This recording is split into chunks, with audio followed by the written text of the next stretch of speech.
Today I want to share with you one of my favorite things to grow in the hot season here in Texas, and that is amaranth.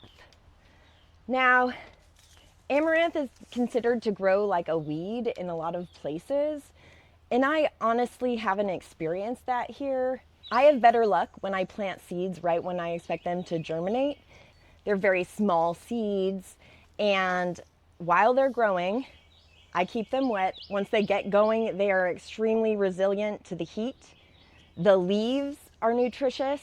The seeds are a grain, and they're so beautiful. What a versatile, amazing crop, considered an ancient grain as well. This one I have from Botanical Interests. You can get this one on the Epic Gardening website, and it's called Amaranth Burgundy.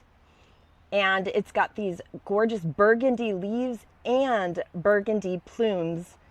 I'm planting 6 varieties of amaranth. This one is dreadlocks amaranth. Look at that. How cool is that? I mean, these are ornamental, edible kind of cover crops as well for the summer. You are supposed to surface sow these. These are the tiniest seeds ever, barely covering or kind of not at all, maybe with a tiny bit of straw or something, and keep them wet. It requires moisture until it does germinate, and once they really get going, then they can handle drought and heat, but they do best with just average moisture. Here I have a Chinese multicolor spinach, which makes a really beautiful leaf. This one is called Pink Beauty Amaranth, and all these other ones besides that one burgundy amaranth from Botanical Interest are from Baker Creek Heirloom Seeds, and you can go to rareseeds.com if you'd like to find those. These are all just like a powerhouse of nutrition, very heat tolerant and ornamental, they say. So yes, this is a green that is endlessly versatile. This one was one of my absolute favorites. It ended up having this stalk that looked like peppermint candy cane stick, giant, tall, 5-6 feet tall, with these green leaves that I would harvest to eat. And they're really good cooked as well. So, gosh, that's really fun. This doesn't even mention that. It just says that it's from the Caribbean and it only takes about 45 days to grow. So these are also really fast growing.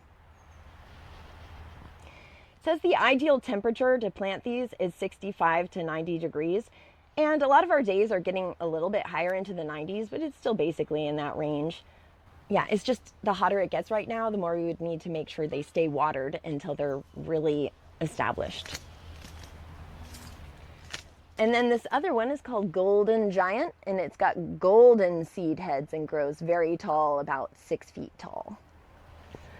All right, let's go ahead and plant these. I'm gonna make a big section of all of the amaranth, and I'm gonna mix all 6 of these together. I actually just love seeing which ones grow the best, and I go ahead and throw them all into competition with each other. Let's see who wins.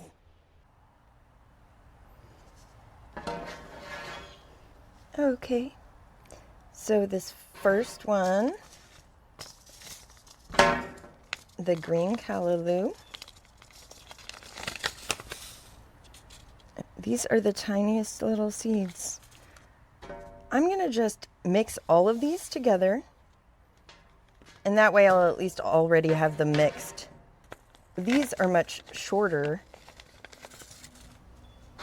and maybe they can grow underneath the other ones. Maybe, maybe not. We're gonna find out.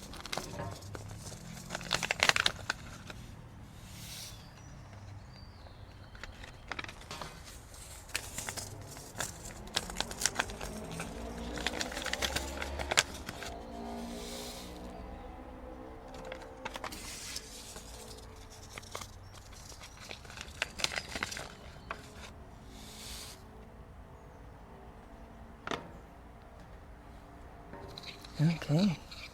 Stir that up. All right, let's go plant these guys. Because these are tiny seeds, we don't need to dig a trench. I just need to move the mulch out of the way so they can get contact with the very top of the soil.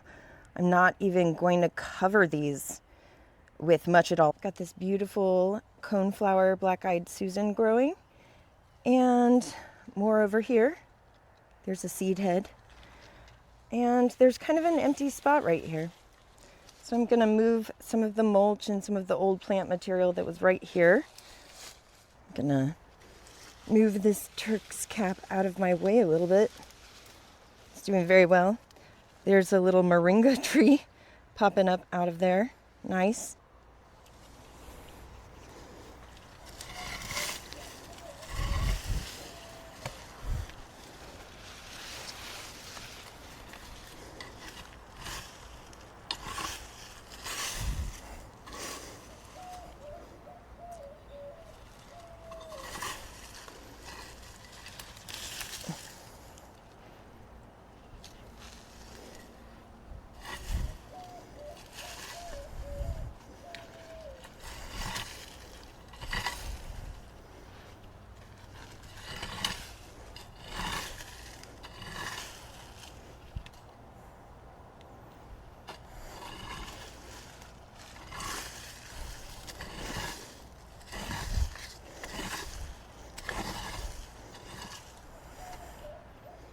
All right, I would say that's good enough.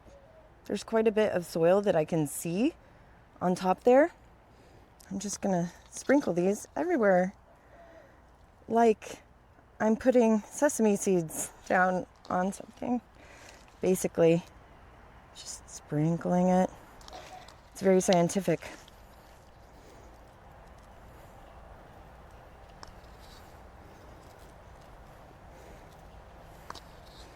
Good luck, you guys.